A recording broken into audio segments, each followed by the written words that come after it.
Today, I want to talk for a little while from the topic, leaving the masquerade. And I'll be using Exodus 3, verse 7 through 15 as my text for today. And it says, "Then the Lord said, I have observed the misery of my people who are in Egypt. I have heard their cry on account of their taskmasters. Indeed, I know their sufferings, and I have come down to deliver them from the Egyptians, and to bring them up out of that land to a good and broad land, a land flowing with milk and honey, to the country of the Canaanites, the Hittites, the Amorites, the Perizzites, the Hivites, and the Jebusites. The cry of the Israelites has now come to me, and I have seen how the Egyptians oppressed them. So come, I will send you to Pharaoh to bring my people, the Israelites, out of Egypt." But Moses said to God, "Who am I that I should go to Pharaoh and bring the Israelites out of Egypt?" And he said, "I will be with you, and this shall be the sign for you that it is I who sent you. When you have brought the people out of Egypt, you shall worship God on this mountain." But Moses said to God, "If I come to the Israelites and say to them, 'The God of your ancestors has sent me to you,' they will ask, 'What is his name?' What shall I say to them?" God said to Moses, "I am who I am." And he said further, "Thus you shall say to the Israelites, 'I am has sent me to you.'" God also said to Moses, "Thus you shall say to the Israelites, 'The Lord, the God of your ancestors, the God of Abraham, the God of Isaac, and the God of Jacob, has sent me to you. This is my name forever, and this is my title for all generations." In 1973, on their Head to the Sky album, Earth, Wind, and Fire had a song titled "The World's a Masquerade." And the words say, "Can this world be a masquerade? Are you really what we see on the outside and hiding what you really are on the inside? Pretending you're something you're really not? The whole world is a masquerade. Everybody wears another face." And then at the end it says, "What can the whole world be hiding?" Have we ever really connected with anyone without wearing some sort of mask? As the daughter of an AME pastor, it sometimes felt like my whole family wore masks. It was similar to what's going on in our house now in these days of COVID-19. Shauna made a bunch of masks for us to wear, and we hang them by the back door leading out to the garage. And we all grab one as we go out. That's often what we had to do growing up. No matter what was really going on individually or in the family, when we were going out to be with the church folks, we had to grab a mask. It was that "Good morning, God bless you" mask. And we weren't the only ones. Many, if not most churches are like masquerade balls. It's not just pastor's family, but many of us were raised to wear masks. I can't remember who it was that said we don't really honestly interact with each other. We send our representatives to events or interactions with others. So people don't really know who we are. As a matter of fact, some of us lost touch of who we really are. We lost touch back in our childhood. So who is living behind the mask? The text for today speaks to this topic of authenticity. The scripture for today comes out of the book of Exodus.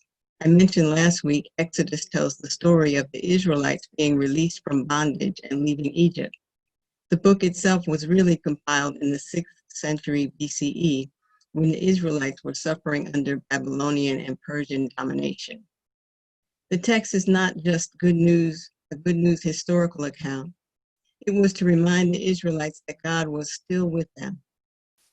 Today's text is the story of Moses being called by God to demand release of the Israelites from Pharaoh and then lead them to their own land.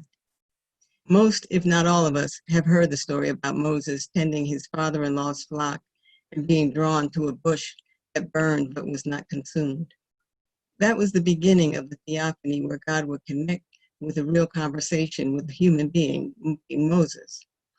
In this conversation, God told Moses he was going to demand release of the Israelites in Egypt.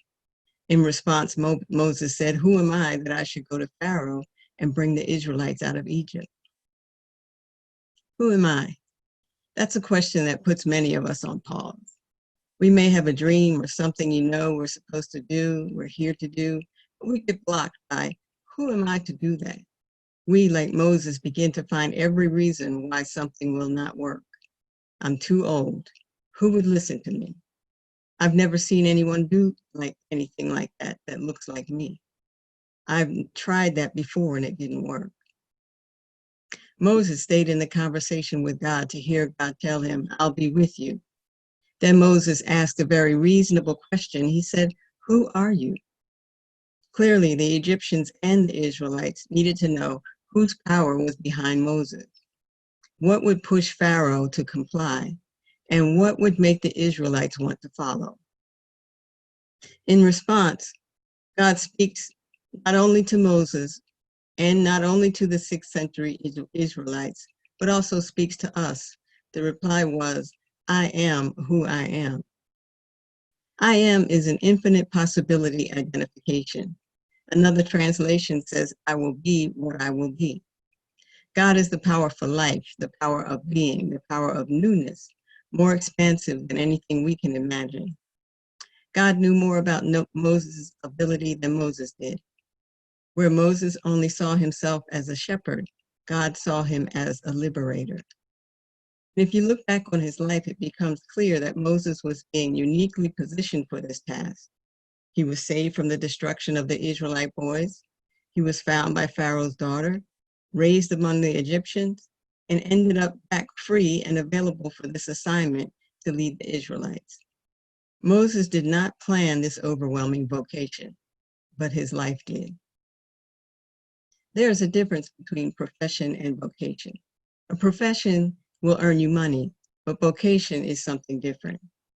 I was recently reading a little book by Parker Palmer titled, Let Your Life Speak, Listening to the Voice of Vocation.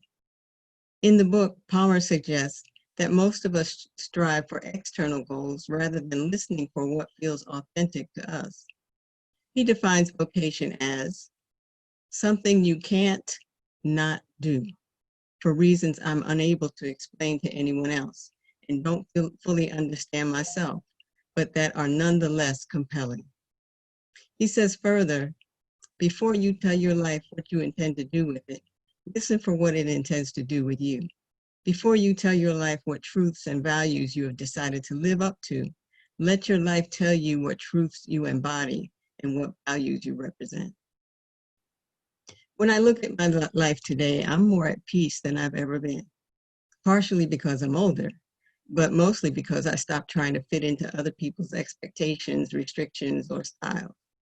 For example, when I first started preaching, I used to try to get a little hoop on, as they say in the Black church. But my life told me to follow my own path. Actually, the last time I tried to hoop, I almost passed out. Now I coach preachers, just be yourself. Don't try to imitate anybody else. You were created to be you in this world. Parker Palmer tells a story about a rabbi named Susya. And he says, when Susya was an old man, he said, in the coming world, they will not ask me, why were you not Moses? They will ask me, why were you not Susya? Some of us have been living lives based on external expectations or what we think we're supposed to do. We trade our authentic selves for a mask. Although we all came into this world with our own unique gifts, life taught us not to do what comes naturally. Life is something like making a paper mache mask. You start with a form or a face, and you put strips of newspaper that are soaked in flour and water, one strip at a time, until the mask is formed. Our masks are formed one strip at a time as well. You can't be an artist because it doesn't pay, one strip on the mask. Who wants to listen to you? Another strip. Don't do it that way, another strip. You can't make a difference, that's another strip. You'll never finish your book, another strip. And before you know it, the mask is formed and hardened, and the real you is contained. Some of us have worn masks so long we don't remember what it was like to be our authentic self. But the good news is, you still exist. Since we are made in the likeness of God, however you define God, then there is a bit of the I am in all of us. and that can never be taken away. We do not have to make authenticity a goal that we chase after. Reading self-help books and going to seminars, it doesn't need to be all that kind of pressure because the I am never left you. That part of you that was creative but became stifled is still there. The young activist in you is still there. The playful you is still there. Look for clues for your authentic self in your early days. What did you love to do? What were you passionate about? I did an inventory of my own life and I saw the introspective me from my childhood. My sister used to say I was weird, so I tried my best to be more sociable. I also remember in first grade when I convinced the girls on the playground to unbutton their blouses. It seemed fair to me because the boys could do it. And at 6 years old, we all looked the same. It was hot on that asphalt playground. I've had a passion for justice my entire life. Take your own inventory. What gifts do you identify? Does your life in any way align with those gifts? Some people are fortunate enough to make money doing the thing they were created to do, like teaching. The rest of us use our gifts while working a profession to meet our needs. Either way, we need to connect to the I am that is in us. And how can we do that? All we need is some quiet time, some time for meditation, or some time to pray. Pray when we take some time to be just silent. Approach prayer with no agenda. Just go to prayer to listen. Once you connect with your I am, your soul, you will not want to lose it. You will see that life flows better, even troubles are easier to bear when we make a conscious choice to live from the inside out. But I warn you of a couple of things. As you live more from the inside out, everybody's not going to like it. Some people only know the masked you, and that's all they want to see. They've gotten used to it. So be ready to shift some relationships when you decide to be real. The I am in you needs room to be. As you go through that inventory in the quiet times, everything that comes up may not be pretty. We've made mistakes. We've been hurt. We've been disappointed. We need to be honest about our not so beautiful self. But if we stick with it, that will be outshined by the light of God that is within us. I love sunrises and sunsets, those beautiful colors that fill the sky. But notice what makes them so beautiful. It's when the light glows in and around the clouds. A sunset on a clear day is nowhere near as gorgeous as when the light shines through and around the bloom. The same is true of our lives. We will have challenges, but like Moses, we have that promise, I am who I am will be with us, and I am knows who we really are. Someone once said, it can take a long time to become the person you have always been. So the lights are on now, masks are off. It's time for us to leave the masquerade. Stay in touch with the I am. Claim the gifts you brought with you into this world and make a commitment to live as authentically as you can.